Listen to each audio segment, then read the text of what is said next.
क्या बोल रहा है? Message word code. वैसे टाइप हम बहुत सारा बना दे रहे हैं आपको समझने के लिए, लेकिन कुल मिला के कोडिंग डिकोडिंग ही है। और कोडिंग डिकोडिंग में आप अगर सीख जाएंगे सारा तो कहीं से कोई प्रॉब्लम नहीं आएगा। देखते ही आपको समझ में आएगा कि हम बनाए हैं।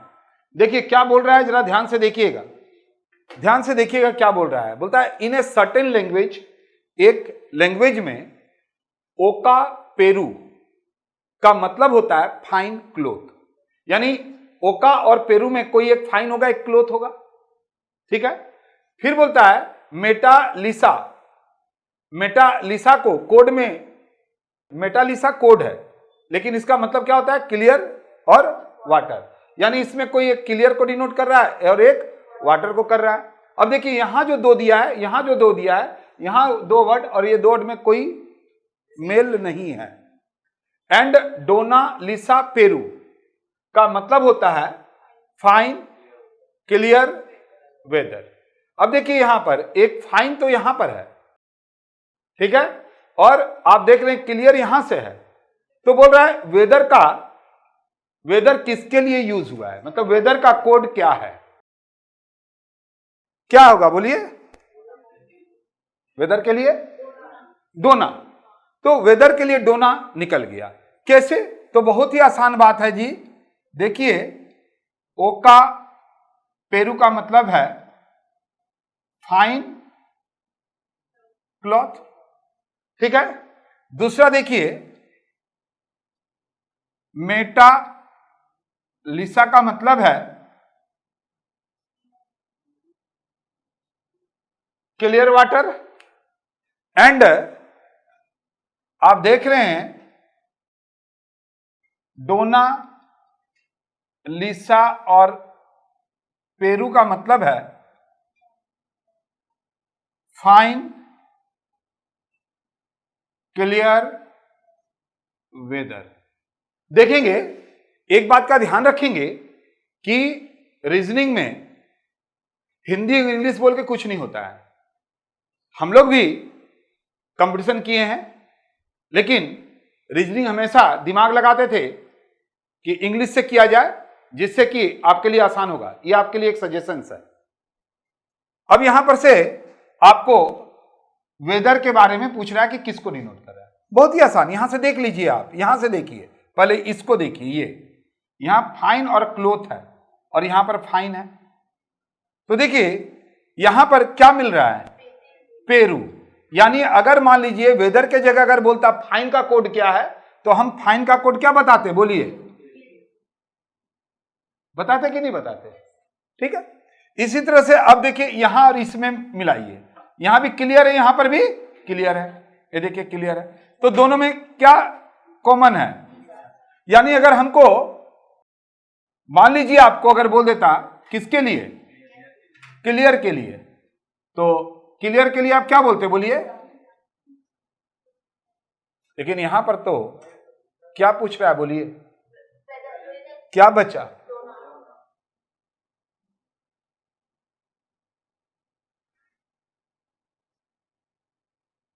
यानी किसी का भी पूछता तो हम लोग आराम से बता सकते थे, कोई दिक्कत का बात नहीं है। तो जल्दी से आप इसको कॉपी कीजिए क्योंकि हम लोग आगे बढ़ेंगे।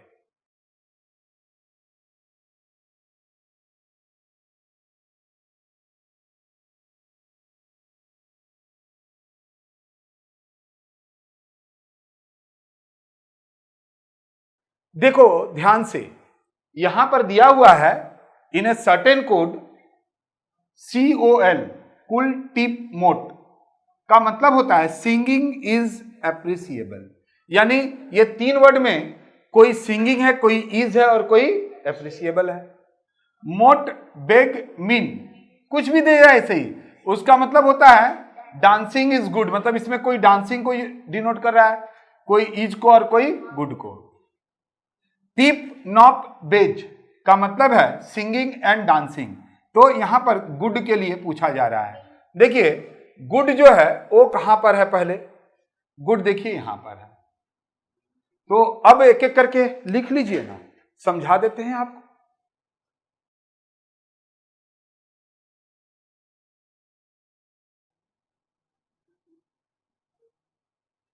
चलो अभी यहां पर आप हमको एक बात बताइए, तो ये दोनों में कॉमन क्या है? बताइए, दोनों में कॉमन क्या है?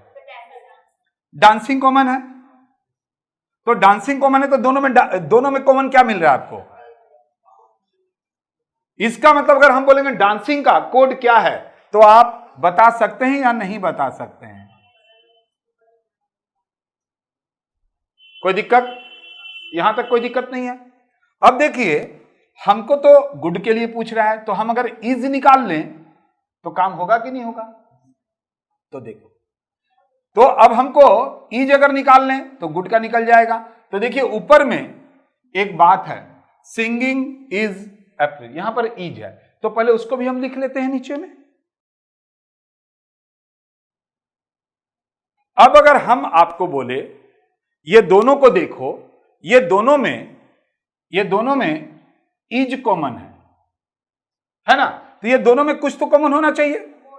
ये देखिए MOT को, इसका मतलब इज के लिए MOT यूज हुआ। हमको अब अपना बात निकल चुका है, क्या बोलिए? गुड के लिए। तो देखिए यहां पर था कहां? डांसिंग इज गुड, डांसिंग का BAG हो गया। इज के लिए आप MOT बोल रहे हैं, तो गुड के लिए क्या होगा? इसीलिए MIN गुड के लिए क्या हो गया? MIN। तो करना कुछ नहीं होता है, ऐसे जो आते हैं उसको पढ़ने के बाद को लोगों को लगता है कि क्या बोल रहा है पता नहीं, बट जो भी बोलेगा 2 दे या 3 दे, उसमें से कोई एक वर्ड का बोलेगा, 2 में से जरूर कॉमन रहेगा, वहीं से आप निकाल सकते हैं। इतना लिखने का दरकार नहीं है, ये तो हम आपको समझाने के लिए कर रहे हैं। जैसे यहां घेर घेर के निकाल लिए, वहीं पर घेरेंगे, काट देंगे, निकल जाएगा, ठीक है ना? इसके बाद आप देखेंगे 7 नंबर टाइप कोडिंग डिकोडिंग में जरूर बना दिए, ताकि आपको जैसे ही मान लीजिए अगर मैट्रिक्स का कोई दे दिया, तो मैट्रिक्स का दे दिया तो आपको तुरंत लगेगा अरे मैट्रिक्स का मतलब कोडिंग डिकोडिंग में मैट्रिक्स वाला हम लोग देखे थे। ठीक है, तो आइए हम लोग नेक्स्ट की तरफ चलते हैं।